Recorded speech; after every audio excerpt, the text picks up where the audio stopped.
அவங்கக்கிட்ட பேசாமல் இருக்காங்க தான். ஆனால் அந்த மௌனம் அவங்கள உள்ளுக்குள்ளே எந்த அளவுக்கு உடைச்சிட்ருக்குன்னு தெரியுமா? நீங்கள் அவங்கள மறந்துட்டீங்களான்னு நினச்சி உள்ளுக்குள்ளேயே வந்து அவங்க அழுதுட்ருக்காங்க. இந்த ரீடிங் அவங்களோட அந்த ரகசிய கதறல் என்ன? உங்கள் 2 பேத்துக்கும் நடுவில் என்ன நடக்குது அப்படின்னு தான் பார்க்க போகிறோம். ஃபர்ஸ்ட் ஆஃப் ஆல் அவங்க ஏன் இந்த கில்ட் அந்த ஃபீலிங்க்கு வந்தாங்க அப்படின்னு பார்க்கலாம். இந்த சைலன்ஸ் ஸ்க்ரீம் என்ன?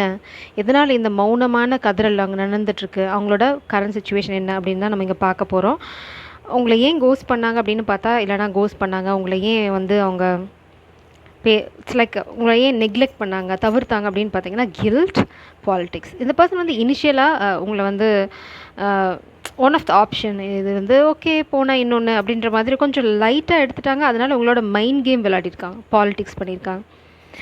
இல்லைனா இந்த பர்சன் யாராலேயாவது கண்ட்ரோல் பண்ணப்பட்டிருக்காங்க இனிஷியல். அதாவது அவங்க வந்து காதலை உணர்ந்த அடுத்த நொடி இவங்க வந்து யாராலேயோ கண்ட்ரோல் பண்ணப்பட்டிருக்காங்க. அதனால தான் இந்த பர்சன் உங்ககிட்ட பேசலை. உண்மையிலே உங்கள் மேலே இருக்க காதல் அங்கேயே தான் இருக்குது, எங்கேயும் போகலை. இந்த பர்சன் உங்ககிட்ட கம்யூனிகேட் பண்ண துடிச்சிட்ருக்காங்க. ரொம்ப சீக்ரெட்டிவாக இந்த பர்சன் எஸ்பெஷலி பார்த்திங்கன்னா நைட் டைம் இந்த பர்சன் உங்களையே தான் நினச்சிட்ருக்காங்க. ரொம்ப ரொம்ப வருத்தத்தோடு இருக்காங்க. இப்போது உங்களுக்கு செஞ்ச துரோகத்துக்காக இருக்கலாம், அவங்க நடந்துக்கிட்ட விதத்துக்காக இருக்கலாம், இல்லைனா வந்து கோழையாயிட்டனே, நான் வந்து சரியாக பண்ணலை, நான் வந்து நான் உங்ககிட்ட மைண்ட் கேம் விளையாடிருக்கக்கூடாது. இந்த மாதிரி இந்த பர்சன் மண்டை இப்போ வந்து ரொம்ப ரணகலமாக இருக்குது. சிலைக்கு மண்டை பிச்சுக்குது. அவங்களுக்கு என்ன பண்ணுறதுன்னு தெரியல. ஆனால் அந்த கில்ட்டும் அங்கே தான் இருக்குது. அதாவது துரோகம் பண்ணிட்டேன், அந்த குற்ற உணர்ச்சி அங்கேயே தான் இருக்குது. இந்த பர்சன் நிச்சயமாக அவங்கக்கிட்ட கேம் ப்ளே பண்ணியிருக்காங்க. இல்லைனா யாரோ ஒருத்தங்க இந்த பர்சனை இன்ஃப்ளூயன்ஸ் பண்ணியிருக்காங்க உங்ககிட்ட வரக்கூடாது அப்படின்னு, இல்லைனா அவங்கக்கிட்ட பேசக்கூடாது, இந்த காதலை வந்து நீ வந்து முன்னாடி எடுத்துகிட்டு போகக்கூடாது, அதாவது உங்களை காயப்படுத்தணுங்கிறது தான் அவங்களோட இன்டென்ஷன். ஒரு சிலருக்கு பார்த்திங்கன்னா இது வந்து சீக்ரெட் குரூப், அந்த மாதிரி ஒரு குரூப் ஆக்சுவலாக இருக்குது. அந்த மாதிரி சீக்ரெட் குரூப்போட கண்ட்ரோலில் இந்த பர்சன் இருக்கலாம். ஏன்னா இங்கே வந்து பொலிட்டீஷியனோட திங்ஸ் வந்துருக்கு. அவங்க வந்து பார்த்திங்கன்னா ரியலாக பாம்பு, ஆனால் வெளி உலகத்துக்கு பார்த்திங்க அப்படின்னா சிரிச்சிட்ருக்காங்க. அவங்க இந்த பர்சனை கண்ட்ரோல் பண்ண முயற்சி பண்ணியிருக்காங்க. பட் ஏதோ ஒரு சீக்ரெட் அங்கே இருக்குது. ஏன்னா மூன் கார்டு நான் பார்த்தேன். இப்போது அவங்களுக்கு வந்து என்ன புரிஞ்சிருக்கு உங்களை பற்றி, ஏன் இப்போ அழுகிறாங்க, ஏன் இந்த துக்கம் அவங்களுக்கு வந்திருக்குன்னா, உங்ககிட்ட இருந்த அந்த தோழமை, அந்த உணர்வு, அந்த சப்போர்ட் இப்போ அவங்களுக்கு எங்கேயுமே கிடைக்கல. அவங்க வந்து பாஸ்டில் எப்படி வேணால் நடந்துருந்துருக்கலாம். ஆனால் நீங்கள் விலகி போனதுக்கப்புறம் உங்ககிட்ட அவங்களே பேசாமல் போயிருக்காங்க. ஆனால் வந்து போனதுக்கப்புறம் தான் தெரிகிறது எதை இழந்திருக்காங்க அப்படின்னு. The completion, the puzzle piece வந்து அவங்களுக்கு சால்வ் ஆயிடுச்சு. இவ்வளோ குழப்பம், இந்த கில்ட்டை அவங்க ரியலைஸ் பண்ணோன்னே அவங்களுக்கு உங்களோட வேல்யூ தெரிஞ்சிடுச்சு. அதனால் இந்த கனெக்ஷனை பற்றின பசில், அதாவது ஒரு புதிர் அவங்களுக்கு புரிஞ்சிடுச்சு, புதிருக்கான விடை கிடச்சிருச்சு. இப்போது துக்கத்தில் இருக்காங்க. இந்த துக்கத்துக்கு காரணம் அவங்க வந்து உங்களை சரியாக ட்ரீட் பண்ணலை. புரிஞ்சதுக்கப்புறமும் இந்த பர்சன்கிட்ட இந்த அமைதி ஏன் அப்படின்னு பார்த்தீங்கன்னா ரொம்ப டார்க்காக இருக்குது. ஏன்னா உண்மை தெரிஞ்சிருச்சு. அவங்களுக்கு இதுக்கு மேலே என்ன பண்ணுறதுன்னு தெரியல. ஏன்னா அவங்க பண்ணது தப்புன்ற புரிதல் அவங்களுக்கு இருக்குது. இப்போ அந்த கான்ஷியஸ்னஸ், நம்மளோட என்ன சொல்கிறது, 6th சென்ஸ் அவங்களுக்கு வந்து ஓப்பன் ஆகுது. 6th ஐ சக்ரா. இதுக்கு காரணம் இந்த அறிவு அவங்களுக்கு வரதுக்கு, இந்த பசில் சால்வ் ஆகிறதுக்கு காரணம் பிரபஞ்சம், த மாஸ்டர். மேபி அவங்களுக்கு ஏதாவது ஃபேவரட் கடவுள் இருக்கலாம், இல்லைனா ஏதாவது குரு இருக்கலாம். அவங்களோட வழிபாடு கண்டினியூஸாக இந்த பர்சன் பண்ணனால தான் இந்த கான்ஷியஸ்னஸ் ஏதோ ஒரு விஷயம் அவங்களுக்கு நடந்திருக்கு. இட்ஸ் லைக் நார்மலாக இல்லைன்னா ஒரு ஸ்பிரிச்சுவல் திங் நடந்திருக்கு. இல்லைனா வந்து பிரபஞ்சம் வந்து உள்ளே நுழைஞ்சு இந்த பர்சனுக்கு புரிய வச்சுருக்காங்க சில விஷயங்களை. ஸோ ஃபர்தராக நம்ம இந்த ரீடிங் எடுத்துகிட்டு போகிறதுக்கு முன்னாடி உங்களுக்கு தேவை என்ன அப்படின்னா கம்ப்ளீஷன். இந்த டஃப் சைக்கிள் கம்ப்ளீட் ஆகும். ஏன்னா உங்களுக்கும் டார்க்காக இருக்காங்க, என்ன நடக்குதுன்னு தெரியல. ஆனால் இதுதான் நடந்துட்டுருக்கு. பின்னாடி இந்த பர்சன் ரொம்ப கில்ட்டியாக ஃபீல் பண்ணுறாங்க உங்களை ட்ரீட் பண்ணுற விதத்துக்காகட்டும், இது வந்து நடந்த விஷயங்களுக்காகட்டும். நம்ம இப்போ டைம்லைனும் பார்க்க போகிறோம். எவ்வளோ நாளில் வந்து அவங்க வந்து உங்ககிட்ட கம்யூனிகேட் பண்ண போகிறாங்க. ஏன்னா டைம்லைன் இல்லாமல் நம்ம பார்க்குறதுல அர்த்தம் இல்லை. பார்க்குற எல்லாத்துக்கும் இந்த டைம்லைன் செட் ஆகாது. அந்தளவுக்கு நீங்களும் ஹீல் ஆகணும், அதுவும் ரொம்ப இம்பார்ட்டண்ட். மொட்டையாக வந்து நான் வந்து 72 ஹவர்ஸ்ன்னு சொன்னேன்னா அது வந்து நீங்கள் ஹீல் ஆயிருந்தால் மட்டும்தான் உங்களுக்கு பொருந்தும். நீங்கள் வந்து 2 கனெக்ஷன் அட் அ டைமில் வச்சுட்டு ஒரு கனெக்ஷனுக்கு வந்து ஃபோக்கஸ் பண்ணிட்டு இருந்தீங்கன்னா ஒர்க் அவுட் ஆகாது. You have to be loyal and dedicated. அதை ஃபஸ்ட் நீங்கள் பாருங்கள். என்ன சொல்ல விரும்பி சொல்லாமல் விட்டுருக்காங்க. இட்ஸ் லைக் உங்ககிட்ட சொல்லணும், இதெல்லாம் வந்து உங்ககிட்ட பேசணும், அதுக்கு தான் துடிச்சிட்ருக்காங்க. ஆனால் என்ன சொல்லணும் ஆக்சுவலாக? இப்போது உங்ககிட்ட மன்னிப்பு கேட்கணுமா, என்ன சொல்ல விரும்புகிறாங்க ஆக்சுவலாக? இந்த கில்ட்டு, இந்த துரோகத்தினால அவங்க ரியலைஸ் பண்ணது இப்போது டார்க்னஸ். அவங்க இப்போ வந்து ரொம்ப டார்க் ஸ்பேஸில் இருக்காங்க. இந்த பர்சன் கொஞ்சம் தயங்குறாங்க பேசுகிறதுக்கு. 5 of Wands.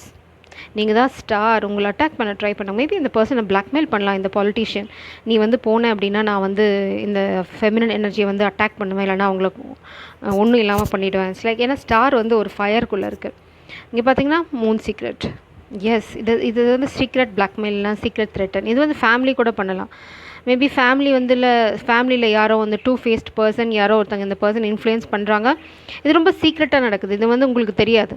இந்த பர்சனுக்கே ரொம்ப நாளாக தெரியல, இப்போ தான் ரியலைஸ் பண்ணியிருக்காங்க.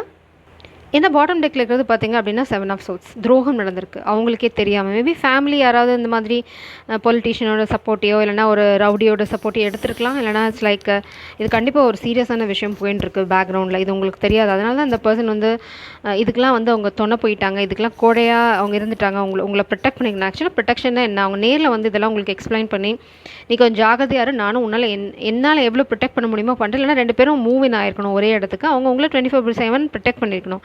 அதுதான் ஒரு நல்ல ஆண்மகன் செய்கிற வேலை. ஆனால் இவங்க வந்து கோழையாயிட்டாங்க. It's like easy way, laziness. ஏன்னா வந்து இப்படின்னா ஈஸி இல்லை, வேலை செய்ய தேவையில்லை, மெனக்கெட்ட தேவையில்லை, கடைசியில் இருந்தால் இருக்கட்டும் இல்லைன்னா போகட்டும் அப்படின்னு நினச்சாங்க. இப்போ அப்படி இருக்க முடியல. ஏன்னா நீங்கள் போனதுக்கப்புறம் வலிக்குது. த வேர்ல்ட் கார்டு, உங்கள் உலகம் ரொம்ப அழகாக இருக்குது, நீங்கள் இல்லாமல் அவங்க உலகம் அழகாக இல்லை. அதுதான் உண்மையான விஷயம். You are secured, you are protected. அது இந்த பர்சனுக்கு நிச்சயமாக தெரிஞ்சிருக்கும். அதான் பிரபஞ்சம் வந்து இந்த பர்சனுக்கு தெரிய வச்சுருக்காங்க. That's the consciousness. அதாவது இந்த பர்சன் உங்களை காப்பாற்றுறாங்கன்ற ட்ராமா போட்டு இந்த பர்சன் வந்து ஆக்சுவலாக வந்து கோழைத்தனத்தை தான் தழுவியிருக்காங்க.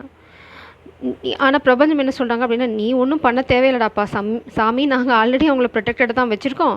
ஸோ ஸ்டாப் த ட்ராமா அப்படிங்கிறத இங்கே புரிய வச்சுருக்கோம். நீ ட்ராமா போட வேண்டிய அவசியமே இல்லை. You have to stand in your power. அதை தாண்டி நடக்கிற விஷயங்களுக்கு நாங்கள் ப்ரொடெக்ட் பண்ணிப்போம் அவங்கள அப்படின்றாங்க. This is what happening. இந்த ரியலைசேஷன் தான் இந்த பர்சனுக்கு கிடச்சிருக்கு.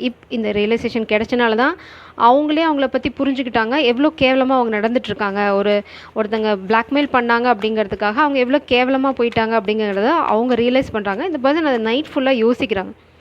அதனால தான் வந்து அவங்களுக்கு இவ்வளோ கில்ட். ஆஹா, நான் தப்பு பண்ணிட்டேன், நான் சரியாக பண்ணியிருக்கணும்.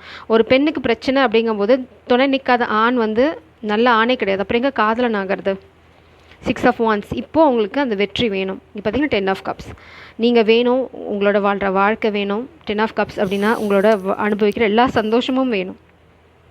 நீங்கள் தான் உங்களோட சந்தோஷமே. அதாவது I can do any thing for you. இப்போ அந்த ரியலைசேஷன் இருக்குது. ஸோ இந்த பர்சன் இனிமேல் தான் ஸ்டெப் இன் பண்ண போகிறாங்க. அதனால தான் இங்கே டார்க்னஸ். இன்னும் அவங்களுக்கு வந்து அதை ஃபிகர் அவுட் பண்ணலை எப்படி பண்ண போகிறாங்கன்னு. பட் என் பிரபஞ்சம் வந்து சொல்கிறாங்க, இந்த ஆண்மகனுக்கு உண்மையாக அந்த ஆண்மகன் அந்த ஆண் அப்படிங்கிற அந்த பவரில் ஸ்டாண்ட் பண்ணும்போது நிச்சயமாக அவங்களுக்கு வெற்றி கிடைக்கும். பிரபஞ்சம் முன்னாடியே சொல்லிட்டாங்க வெற்றி. இது 6 ஆஃப் வான்ஸ் பார்த்திங்க அப்படின்னா அந்த சண்டை, 5 ஆஃப் வான்ஸ் தான் சண்டை. 6 ஆஃப் வான்ஸ் பார்த்திங்கன்னா அதை தாண்டி வர வெற்றி. இந்த பர்சனால் இதை கடந்து வர முடியும். பிரபஞ்சம் ஏற்கனவே இந்த பர்சனுக்கு கேரண்டி, வாரண்ட்டி 10 வருஷம், 50 வருஷம், 100 வருஷம், எவ்வளோ கேரண்டி வாரண்ட்டி இந்த பர்சன் எக்ஸ்பெக்ட் பண்ணாங்களோ அதை கொடுத்தாச்சு. அதுக்கப்புறமும் இந்த பர்சன் வந்து ஆக்ஷன் எடுக்கிறதுக்கான தயக்கம் ஏன் வருது? Page of cups. காதலை சொல்லலை, இன்னும் காதலையே சொல்லலை. பட் இந்த பர்சனோட காதல் ரொம்ப ஆழமாக இருக்குது. King of cups, unconditional love. இதெல்லாம் எப்போ ரியலைஸ் பண்ணுறாங்க? உங்களை விட்டு தாண்டி போனதுக்கப்புறம், நீங்கள் கடந்து போனதுக்கப்புறம், தனிமையில் இருக்கும்போது, அந்த துரோகத்தை அவங்க உணரும் போது, அந்த ஃபேமிலி ஆகட்டும், கூட இருந்தவங்களாகட்டும், இந்த பர்சனோட அவங்களோட சொந்த கோழைத்தனமாகட்டும், நான் இப்படி பலிகடை ஆயிட்டனே.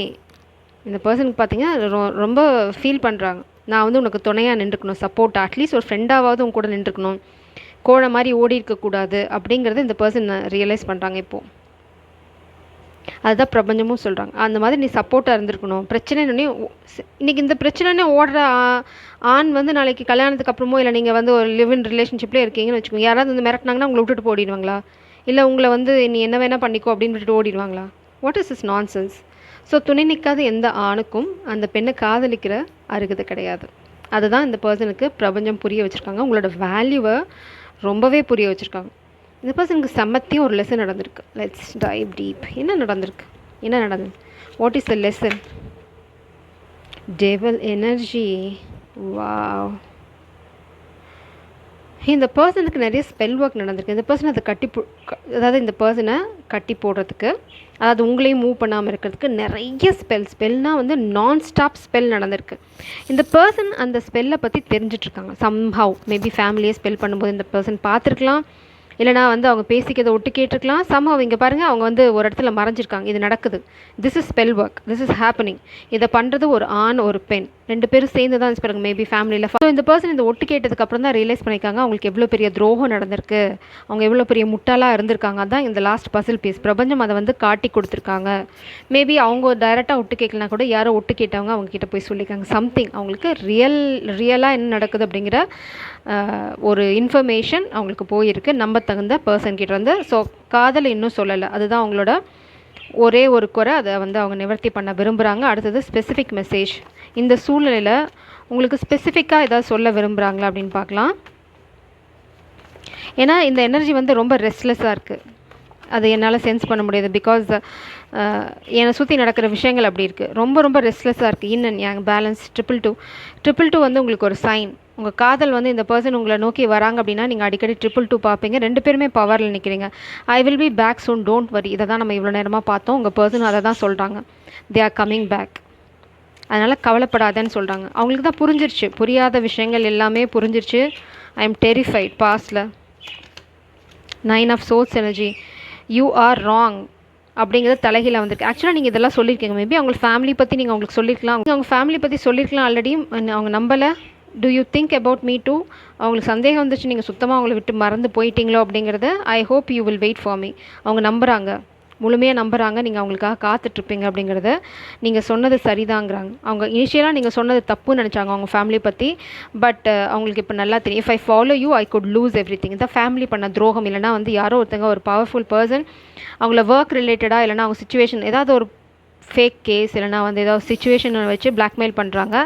அதனால் அவங்களுக்கு சின்ன பயம் இப்போ 5 ஆஃப் பென்டிகல்ஸ். பட் இது ரியலைசேஷன் அவங்களுக்கு இப்போ கிடச்சி. இது பாஸ்ட் எனர்ஜி. பாஸ்ட்டில் இதனால தான் அவங்க உங்ககிட்ட வரல. அதுக்காக ரொம்ப வருத்தப்படுறாங்க. நான் காசுக்காக இல்லைனா சுச்சுவேஷனுக்காக காதலை தியாகம் பண்ணிட்டேன், அப்படி பண்ணியிருக்கக்கூடாது, போராடிருக்கணுன்ற ரியலைசேஷன் இந்த பர்சனுக்கு இப்போ இருக்குது. So this is what happening. இதனால தான் அவங்க வந்து ரொம்ப நொந்து போய் உங்களுக்காக கண்ணீர் விட்டுட்டு இருக்காங்க. ஏன்னா டார்க்காக இருக்குது நீங்கள் இல்லாமல் அவங்க உலகம். ஸோ சீக்கிரம்